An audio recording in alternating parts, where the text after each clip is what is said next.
तो भाई हैदराबाद हमने पढ़ लिया था कैसे विलय हुआ।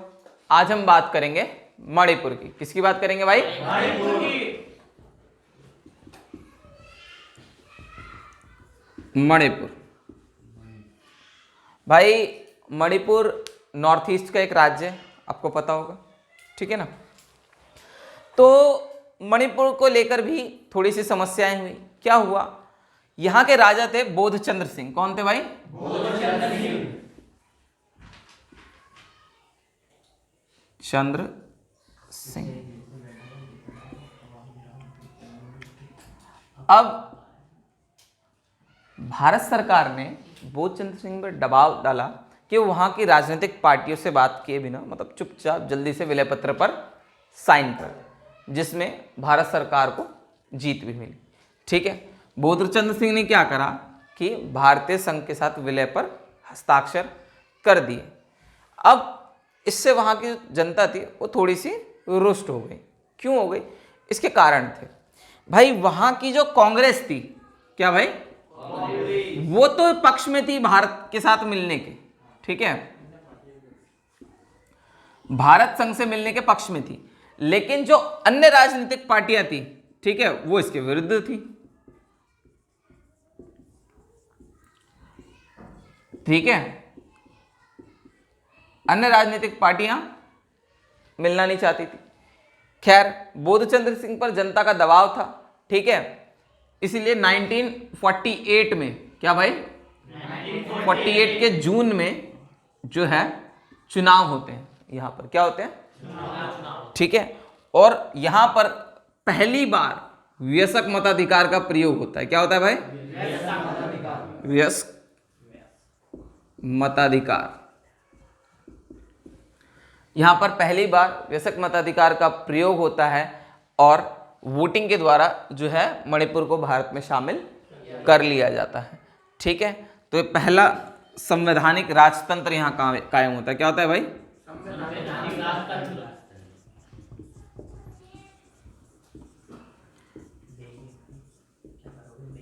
यहां पर संवैधानिक राजतंत्र कायम होता है। इसमें मणिपुर के राजा से ये कहा जाता है कि जब हस्ताक्षर होते हैं भारतीय संघ से विलय पर, तो ये कहा जाता है, इसको आश्वासन दिया जाता है कि यहां पर जो है बने रहेंगे, क्या, आंतरिक स्वायत्तता यहां पर बनी रहेगी। इस बात का आश्वासन भारत सरकार जो है बोधचंद्र सिंह को देती है। लेकिन फिर भाई जनता का दबाव पड़ता है, जून 48 में भाई वोटिंग करानी। चलो भाई कैच करो। हाँ भाई, ये बनेगा राइटर प्रोवाइडर। चलिए जी, क्या है भाई नेक्स्ट पॉइंट? राज्यों का पुनर्गठन। राज्यों का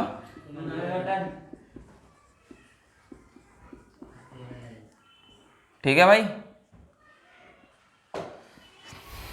भाई हमने पढ़ा भाई 565 रियासतें थी और एक एक करके सरदार वल्लभ भाई पटेल ने सबको संघ में सम्मिलित कर लिया जी। ठीक है, लेकिन इतने भर से समस्या का समाधान नहीं हुआ था। भारत सरकार ने जो हमारे पास नक्शा था उसको मानने से इनकार कर दिया। कहा ऐसा फर्जीवाड़ा है, अंग्रेजों ने, ब्रिटिश शासन ने अपने हिसाब से जो है खींच रखा है। ठीक है, हम अपने हिसाब से करेंगे। ठीक है, कहा कि भारतीय नक्शे को इस हिसाब से गढ़ा जाएगा, भारत के नक्शे को इस हिसाब से बनाया जाएगा जिसमें भाषाई और सांस्कृतिक झलक दिखे हर समुदाय की। ठीक है, या फिर हर प्रांत की कहूं तो ज्यादा एप्रोप्रिएट वर्ड होगा। ठीक है, हर प्रांत की जो है भाषाई और संस्कृति की झलक दिखे। ठीक है, फिर इसी बात पर कहा, स्टेटमेंट दी भाई कि भाषाई आधार पर राज्यों का पुनर्गठन होगा। क्या होगा भाई? भाषाई आधार पर राज्यों का पुनर्गठन होगा। भाई ये स्टेटमेंट दी। अब जो है, जो प्रांतों के लोग थे उनमें भावनाएं आने लगी। ठीक है, लेकिन अगली ही घड़ी सरकार को इस विषय पर थोड़ी सी गंभीरता आई। कैसे? उन्हें लगा भाई अभी अभी जस्ट देखो ये बात थी 48 के बाद की, यानी 49-50 की बात थी, ठीक है भाई। हुआ ये कि कहा कि भाई हम जो है भाषा आधार पर राज्य का निर्माण करेंगे, ठीक है। स्वतंत्रता के जस्ट बाद की बात थी, अभी अभी विभाजन के दर्द से हम पूरी तरह उभरे भी नहीं थे। एक फिर से नई लाइन खींचने की बात हमने कर दी, हालांकि ये देश के भीतर ही था, लेकिन फिर भी बहुत ही नाजुक काम था ये, ठीक है भाई। देश राज्यों का बंटवारा कर रहे हैं, राज्यों की एक नई रेखा खींच रहे हैं हम, ठीक है। कैसे? भाषाई आधार पर, सांस्कृतिक आधार पर, ठीक है। ऐसे तो बहुत सारी आ सकती है ना मांगे। तो एक ये डर लगा भाई, ऐसा लगा कि सरकार का ध्यान जो है सामाजिक आर्थिक मुद्दों से हट सकता है, इससे लेकर भाई इससे जो है नई चुनौतियां जन्म ले सकती हैं। तो सरकार ने जो है इस पॉइंट को फिलहाल टाल दिया, लेकिन भाई चिंगारी जल चुकी थी। तो ऐसे में जो सबसे पहले निकल गया, डस्टर दो भाई जरा, ये भाई प्रो बंदा है। तो भाई ऐसे में निकल के आया आंध्रा मूवमेंट। क्या भाई? आंध्रा आंदोलन। कहां चला ये भाई? ये चला उस टाइम के मद्रास। कहां भाई? अब ये मद्रास क्या है? मद्रास उस टाइम एक प्रांत था जो आधुनिक आंध्र प्रदेश, क्या भाई? आंध्र प्रदेश, तमिलनाडु, ठीक है, और थोड़ा सा इसमें केरल का और कर्नाटक का हिस्सा भी आता है। केरल और कर्नाटक वगैरह जो है थोड़े थोड़े उनका हिस्सा इसमें शामिल था उस टाइम के मद्रास। तो वहां पर जो तेलुगु भाषी थे, कौन थे मेरे भाई? तेलुगु भाषी लोग थे। उन्होंने भाई कहा कि हमें अलग राज्य बना के दीजिए, हमारा तेलुगु भाषियों का एक अलग राज्य होना चाहिए आंध्र नाम से, ठीक है। तो इसे आंध्र मूवमेंट कहा गया, आंध्र आंदोलन कहा गया। भाई सरकार ना नुकुर, हाँ ना में लगी रही, ठीक है। इस मूवमेंट में एक दिग्गज नेता थे, गांधीवादी नेता बोलते हैं इनको, ठीक है, पोट्टी श्रीरामल्लू। कौन थे भाई? श्री, ठीक है भाई, पोट्टी श्रीरामल्लू। तो भाई ये जो है अनिश्चितकालीन भूख हड़ताल पर बैठ गए, ठीक है। क्या करी भाई इन्होंने? भूख हड़ताल। और 56 दिन की भूख हड़ताल के बाद जो है इनका निधन हो गया। और जैसा कि कहा मैंने, इनके लिए कौन थे भाई? दिग्गज नेता थे।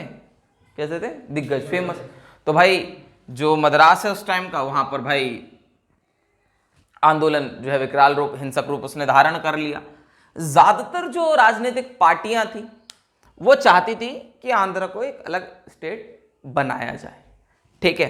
अब वहां हिंसक घटनाएं होने लगी। क्या होने लगी भाई? हिंसक घटनाएं होने लगी। क्या हिंसक घटनाएं हुई भाई? जगह जगह प्रदर्शन हुए, और प्रदर्शन ही नहीं, हिंसक प्रदर्शन हुए। कैसे प्रदर्शन हुए भाई? हिंसक प्रदर्शन हुए भाई। फायरिंग हुई। फायरिंग, जब भाई पुलिस फायरिंग करती है तो पता ही है आपको, ठीक है। पुलिस फायरिंग में जो है बहुत सारे लोग जो है घायल हुए, कुछ की मौत भी हो गई। इसके बाद जो है बहुत सारे जो यहाँ के नेता थे उन्होंने अपने पद से इस्तीफा दे दिया, ठीक है, इस्तीफा भी दे दिया। क्या रिजल्ट निकला भाई इसका? अंत में 1952 में, कहा भाई? दिसंबर 1952 में प्रधानमंत्री ने जो है आंध्र प्रदेश नाम से एक अलग राज्य की घोषणा कर दी, ठीक है। आंध्र प्रदेश नाम से एक अलग राज्य की घोषणा कर दी। तो आप जान सकते हैं भाई ये पोट्टी श्रीरामल्लू का एक बहुत बड़ा हाथ था इस आंध्र प्रदेश के निर्माण, ठीक है। अब भाई एक की मांग पूरी हो चुकी है तो और मांगे भी उठकर आने लगी। तो और मांगे जब उठकर आने लगी तो ऐसे में क्या हुआ भाई? ऐसे में बनाया एक कमेटी बनाई, एक टीम बनाई, ठीक है, जिसका नाम था राज्य पुनर्गठन आयोग। क्या था भाई?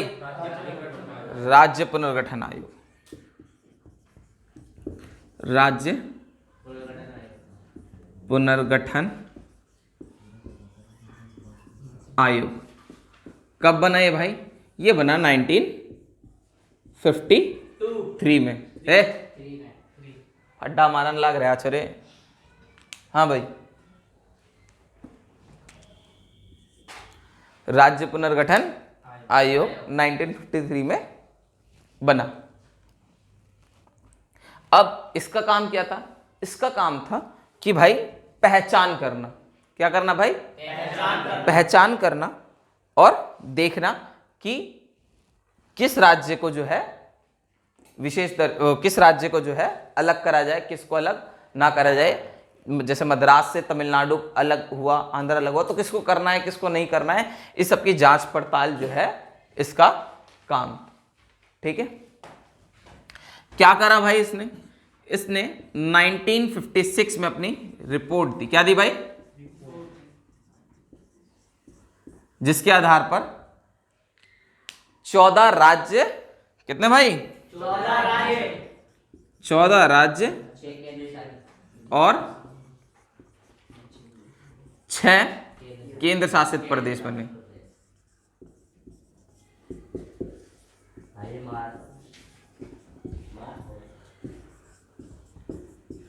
प्रदेश जो है अस्तित्व में आए।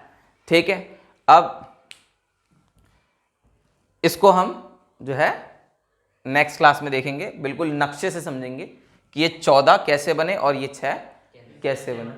ठीक है, तो वो हमारे नक्शे वाली क्लास होगी, इसमें केवल हम नक्शे ही डिस्कस करेंगे। ठीक है भाई, इस तरीके से जो है ये राज्य पुनर्गठन आयोग हमारा खत्म होता है। ठीक है।